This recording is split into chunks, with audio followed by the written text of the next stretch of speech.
stockbroker. Participants use the returns to pay for undergrad or graduate tuition for any school in the country. It certainly is a little more risky.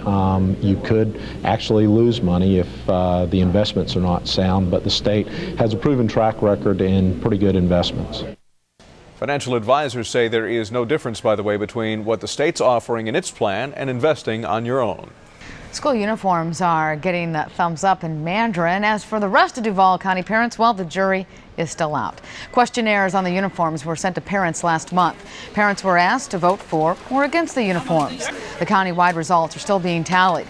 In Mandarin, preliminary results show 75% of parents favored the idea. Congratulations are in order for some Jacksonville students who are headed to Hong Kong. The students from Paxton High, along with others in Malaysia and Japan, created a website. It's called Young Voices. The interactive site allows discussions on everything from terrorism to sex and drug abuse. A teacher and 2 students will receive the award in Hong Kong. The kids say the project means more than just the trip or a trophy. To know that you can use it and feel comfortable and you can compete globally with anyone. Well, we really are more alike than we thought. It's challenging at first and it stretches you because you're out of your norm. Aside from the paid trip to Hong Kong, Paxton will also get some new computer software. The awards ceremony is set for May 18th. Still ahead on ABC25 News, a traffic accident turns into a roundup in Atlanta. We're going to show you what happens when cops go head-to-head with a herd of cattle. But first, a little bit of Bud history lands at Jacksonville International Airport. Details on the new brew house brewing in just a moment. Dry weather returns after some nice rains this weekend. The warm weather's on the way too. I'll have your weather coming up next. Live from ABC25, Bruce Hamilton, Karen Adams, First Alert Weather with Brian Albrecht, and Sports Blitz with Rick Renner. You're watching ABC25 News at 6. Well, it was absolutely positively gorgeous today, and you'd never think that would be a problem, but here in Florida, we need more of what we got Saturday. I wonder, did the coolness we had over the weekend help at all, Brian? It did, but the problem is the air got rather dry. So on one hand, cool weather is good. Dry weather is not so good, especially when we're talking about low humidity, because the rain that came down Saturday, well, some of it soaks in, but a lot of it evaporates back into the very dry, very clear sky that we have right now over the First Coast. Looking live at the city cam, no clouds. That, of course, means no rain. Looking live out at the beach, also no clouds, and so you're not going to find much rain chance there. And elsewhere around the neighborhood, well, it's the same story. First Alert Live Doppler radar not indicating any rain, and there are no clouds for the most part, all the way from Atlanta on down to Miami. Well, the drought index is back to where it was pretty much last Friday before the rain moved in. One big trouble spot is St. Johns County, a drought index above 600. That means any fire that may start will spread extremely rapidly and it'll be very, very difficult to contain. And anything above 400 is also a danger category, so that's most of Jacksonville and Duval County, and especially areas on down to the south. Now this evening, expect clear skies. Tomorrow, a few high clouds. Temperatures will be a little warmer, 84 degrees, still low humidities with mostly sunny to partly cloudy skies. So it looks as if we're into more of the same dry weather that we've seen so frequently the last few months. 74 was our high today. That came up 6 degrees short of average, 44 last night's low. 73 now, east-northeast wind, very light at 3 miles per hour and only 30% on the relative humidity. Temperature readings around the neighborhood. Well, on the coast, it's a little cool. Warm spot up in Brunswick at 77. Nice weather across the southeast, even warmer out in Texas. Lots of sunshine from the Lone Star State right across Florida. Dry weather for us. The water vapor, an indication of how much moisture is in the air, very dry, so I expect very little chance for anything to develop in the way of any showers. Clear and cool tonight, high pressure in the neighborhood. Tomorrow the winds turn more southwest and the warm-up is on. We'll jump up into the 80s tomorrow. Kind of cool early on, but not near as cold as last night. Upper 40s and low 50s for overnight lows, and tomorrow's highs well up into the 80s. And there's some 90s in Texas that will likely show up around here by the end of the week. Tonight, clear and not as chilly. A low of 50 degrees. Pretty nice out there. Tomorrow, warm sunshine, just a few high clouds, sunny to partly cloudy with a high of 84.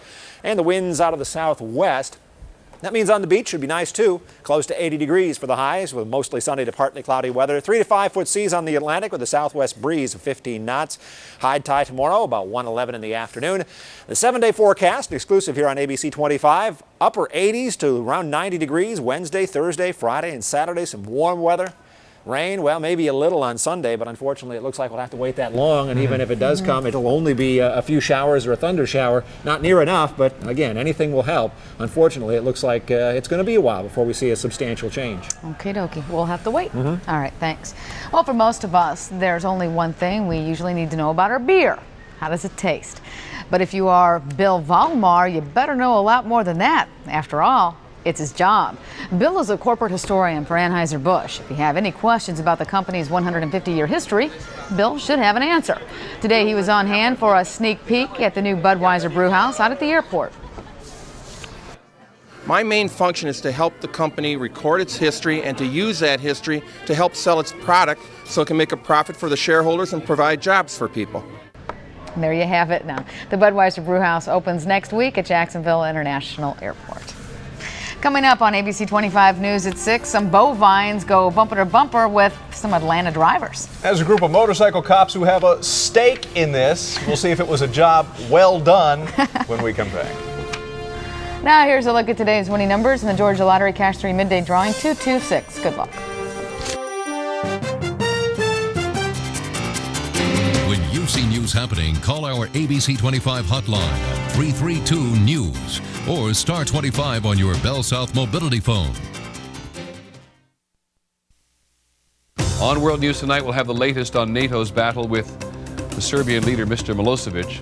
Today's the 4th anniversary of the Oklahoma City bombing. We're going to take a look at what the government is doing to prepare for the possibility of another terrorist threat.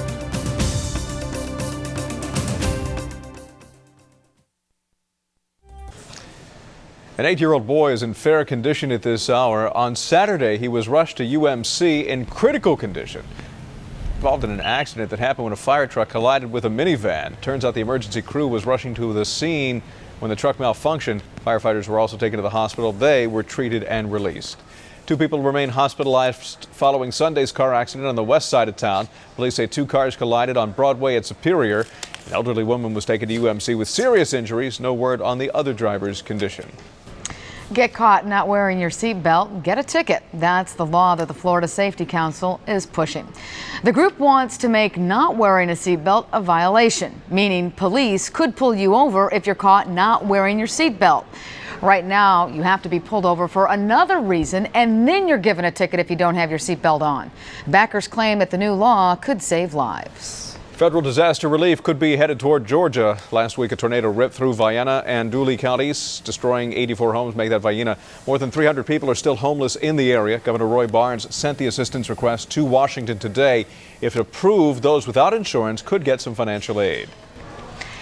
In Atlanta City, officials are touting the success for this year's Freaknik Festival, but participants say the city's snapped all of the fun from the event.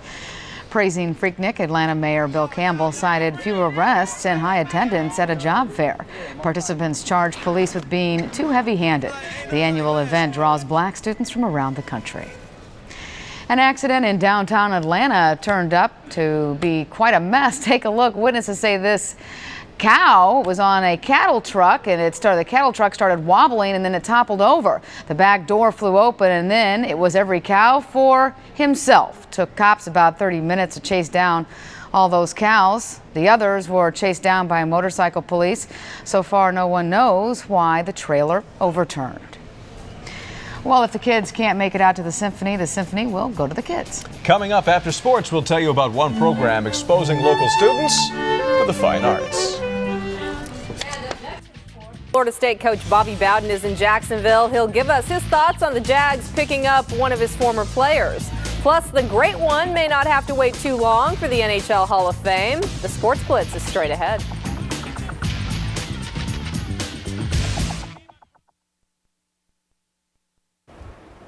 The Jaguars never expected defensive tackle Larry Smith out of Florida State to still be available in the second round.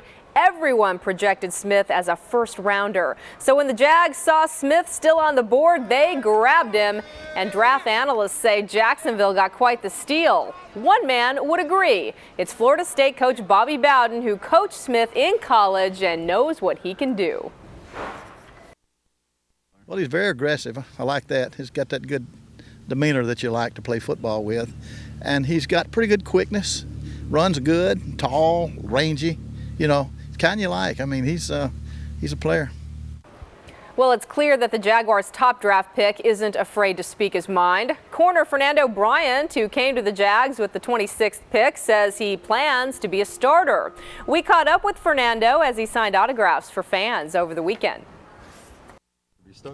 Well, I mean, I'm going to come in, I'm going to contribute, and that's the biggest thing, you know, I think this team needs, you know. When you look at it, they've been in the playoffs every year. They've had a chance to take that next step, and I mean, hopefully, you know, I can help them take that next step. The Cincinnati Bengals chose quarterback Akili Smith in the first round and Scott Covington in the 7th round, so Neil O'Donnell is history. The team released O'Donnell. He joined the Bengals last year under a 4-year, $17 million deal. O'Donnell is not alone. Terry Allen, who holds Washington's single-season rushing record, was released by the Redskins. He had a 1,300-yard season 3 years ago, but has been sidelined with injuries since then. Well, to get into the Hockey Hall of Fame, usually you have to wait 3 years after retirement.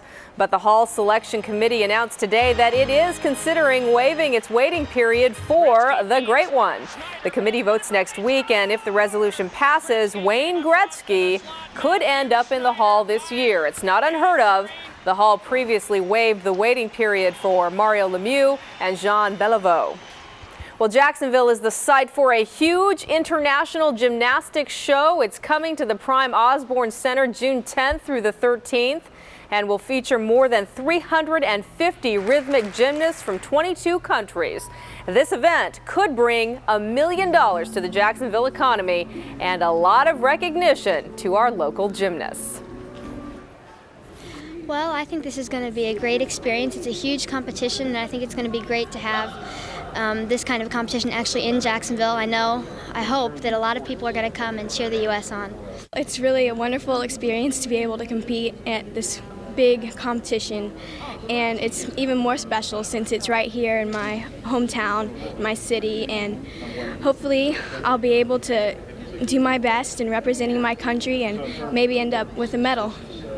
At the Boston Marathon, Kenyan runners continue to dominate the roadway. Joseph Chebet pulled away with about 4 miles left to become the 9th straight Kenyan to win the Boston Marathon. His time, 2 hours, 9 minutes, 52 seconds.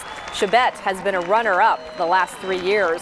For the women, Ethiopia's Fatima Roba ran away with her 3rd straight title. She had an unofficial time of 2 hours, 23 minutes, and 25 seconds. Finally, congratulations going out tonight to 4 high school players who just signed to play basketball for St. John's Community College in Palatka. The 4 are Lorenzo Lawrence and James Stallings from Jackson High, Keith Frazier of Rains, and Ben Parker of Paxson. And that is sports. Over to the news desk. Thank you, Shara. Coming up at 7 on ABC25 tonight, you mail off your bills each month, trusting they get to the right place. One woman says she may lose her home because someone intercepted her check. Plus, new information tonight in the Josh Phillips murder trial. Those stories plus more coming up in about 30 minutes. It's ABC25 tonight. Highlands Middle School is proving some lessons are best taught outside the classroom.